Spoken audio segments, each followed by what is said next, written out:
പഠിച്ച് പിന്നോട്ടെന്ന് പറയാറുണ്ട്. അതാണിപ്പോൾ കേരളത്തിലെ സ്കൂൾ കായിക രംഗത്ത് നടക്കുന്നത്.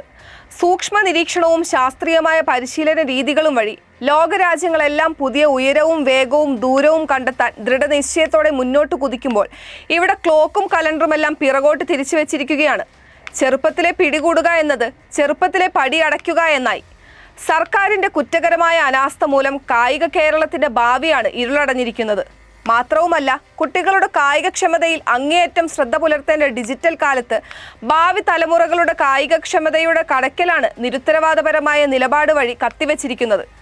കളികളിലും വിനോദങ്ങളിലും ഏർപ്പെടുക എന്നത് കുട്ടികളുടെ അവകാശമാണെന്ന് അർദ്ധശങ്കയ്ക്കിടമില്ലാത്ത വിധം ലോകമെങ്ങും അംഗീകരിച്ച കാര്യമാണ്. അതനുസരിച്ചുള്ള ആസൂത്രണവും പദ്ധതികളുമാണ് വിവിധ രാജ്യങ്ങൾ നടപ്പാക്കുന്നത്. അപ്പോഴാണ് ഇവിടെ പഴയൊരു KERന്റെ പേരിൽ സ്കൂളുകളിൽ കായിക അധ്യാപകരെ നിയമിക്കാതെ കോപ്രായം കാട്ടുന്നത്. സ്കൂൾ കായികമേളയുടെ സബ് ജില്ലാ തല മത്സരങ്ങൾ വിവിധ ജില്ലകളിൽ നടക്കുമ്പോൾ കായിക അധ്യാപകർ നിസ്സഹകരണ സമരത്തിലാണ്. അവരുടെ ആവശ്യങ്ങളാകട്ടെ തികച്ചും ന്യായവും. തസ്തിക മാനദണ്ഡം ശാസ്ത്രീയമായി പരിഷ്കരിക്കുക, ആരോഗ്യ കായിക വിദ്യാഭ്യാസം നിർബന്ധിത പാഠ്യവിഷയമാക്കി മുഴുവൻ സ്കൂളുകളിലും കായിക അധ്യാപകരെ നിയമിക്കുക, ഹയർ സെക്കൻഡറി വിഭാഗത്തിൽ കായിക അധ്യാപക നിയമനം നടത്തുക തുടങ്ങിയവയാണ് സംയുക്ത കായിക അധ്യാപക സംഘടനയുടെ ആവശ്യങ്ങൾ. തട്ടിക്കൂട്ട് ബദൽ സംവിധാനങ്ങളിലൂടെയാണ് മത്സരങ്ങൾ നടത്തുന്നത്. Catch dum young, watch dum grow എന്നൊരു മുദ്രാവാക്യം മൈതാനത്തിന്റെ മൂലയിൽ അന്ത്യശ്വാസം വലിച്ചു കിടക്കുന്നത് ആരും കാണുന്നില്ല. കേരളത്തിന്റെ കായിക പാരമ്പര്യം ഉജ്ജ്വലമായിരുന്നു എന്നതിൽ ആർക്കും തർക്കമുണ്ടാകില്ല. ദേശീയ, ഏഷ്യൻ, ലോകവേദികളിൽ തിളങ്ങിയ കായിക താരങ്ങൾ ഒന്നും തന്നെ വിണ്ണിൽ നിന്ന് പൊട്ടിവീണവരല്ല. ഗ്രാമങ്ങളിലെ സ്കൂളുകളിൽ നിന്ന് കായിക അധ്യാപകർ കണ്ടെടുത്ത് ഊതിക്കാച്ചി പൊന്നിൻകുടങ്ങളാക്കിയവരാണ്. തോമസ് മാഷിനെ പോലുള്ള അനേകം കായിക അധ്യാപകരുടെ കഠിനാധ്വാനത്തിന്റെയും വിയർപ്പിന്റെയും ആത്മാർത്ഥതയുടെയും ഫലങ്ങളാണ്. UP ഹൈസ്കൂൾ ക്ലാസുകളിൽ നിന്ന് കായിക പ്രതിഭകളെ തിരിച്ചറിഞ്ഞ് വളർത്തിക്കൊണ്ടുവരണമെങ്കിൽ എല്ലാ സ്കൂളുകളിലും കായിക അധ്യാപകർ വേണം. ആർക്കും മനസ്സിലാകുന്ന ഈ ലളിതയുക്തി സർക്കാരിന് മാത്രം ബോധ്യപ്പെടുന്നില്ല. വിദ്യാഭ്യാസ വകുപ്പ് ഇപ്പോഴും പഴയൊരു നിയമത്തിന്റെയും അനുപാത കണക്കുകളുടെയും വ്യാജയുക്തിയിലാണ് അഭിരമിക്കുന്നത്.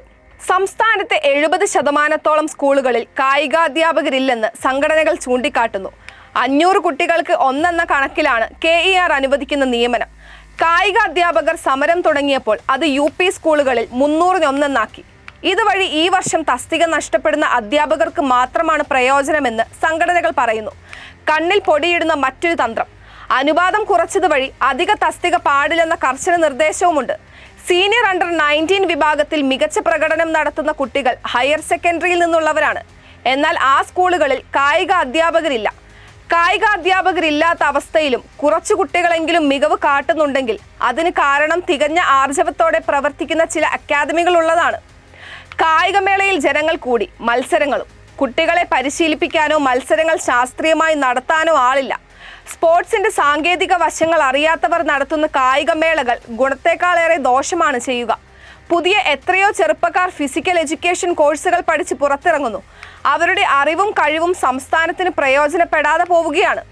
2000 ആണ്ടിൽ സമ്പൂർണ്ണ കായികക്ഷമതാ പരിപാടി നടപ്പാക്കിയിരുന്നു. അതുവഴി രാജ്യാന്തര മാനദണ്ഡം ഉപയോഗിച്ച് കുട്ടികളുടെ കായികക്ഷമത അളന്നു. സംസ്ഥാനത്തെ 20% കുട്ടികൾക്ക് പ്രായത്തിനനുസരിച്ച് കായികക്ഷമതയുള്ളൂ എന്നായിരുന്നു കണ്ടെത്തൽ. അതവിടെ തീർന്നു. പിന്നെ ആരും അതേക്കുറിച്ച് ചിന്തിച്ചില്ല. ഇങ്ങനെ തുടരുകയാണ് കായിക ഭരണം. മുൻപൊക്കെ കളി മൈതാനങ്ങളിൽ അല്ലാതെ കുട്ടികൾക്ക് കായികക്ഷമതയ്ക്ക് അവസരമുണ്ടായിരുന്നു. അതായിരുന്നു അന്നത്തെ ജീവിത സാഹചര്യം. ഇന്ന് കാലം മാറി, ജീവിത രീതി മാറി, ഭക്ഷണ രീതി മാറി, മനോഭാവം മാറി. കൂടുതൽ ജാഗ്രത പാലിക്കേണ്ട ഈ സമയത്ത് നമ്മൾ ഉറക്കം തൂങ്ങുകയാണ്. ഇനിയിപ്പോൾ സംസ്ഥാന സ്കൂൾ കായികമേള എന്നൊരു മാമാങ്കം നടത്തും. കേരള ടീമുകളെ പ്രഖ്യാപിക്കും.